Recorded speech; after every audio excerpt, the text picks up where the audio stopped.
বাঘ বাসাতে বাঘ আছে,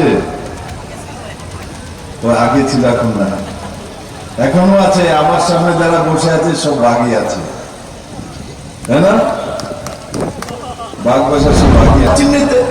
হাত চিহ্নিতে ভোট, কারণ কি লোকসভাতে হাত চিহ্ন, বিধানসভার মধ্যে দিতে হবে কাস্ট আতরিতে। মানুষ কমিউনিস্টে ভোট দিব না ট্রেনিং নিব? ট্রেনিং নেওয়া পড়ে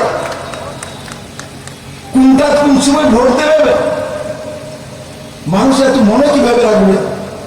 একবার চিন্তা করেন, রামনগরে বিধানসভায় কাস্ট আতরিতে, লোকসভায় হাত চিহ্নে, আবার যারা পূর্বশীলের মধ্যে আছে কমিউনিস্টের নেতা তাদের কাস্ট আতরিতে, আবার কেরালার মধ্যে যারা আছে তারা আবার রাহুল গান্ধীর বিরুদ্ধে, কংগ্রেসের সর্ববৃহৎ নেতা, তার বিরুদ্ধে এই রাজার পত্নী লড়াই করছেন।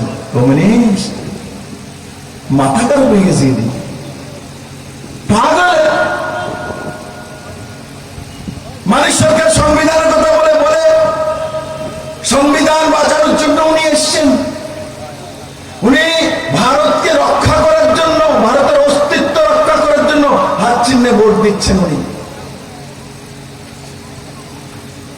ভারতের অস্তিত্ব কমিউনিস্ট, কমিউনিস্টের ম্যানিফেস্টো বেরিয়েছে। আমি প্রেস কনফারেন্স করে বলেছি,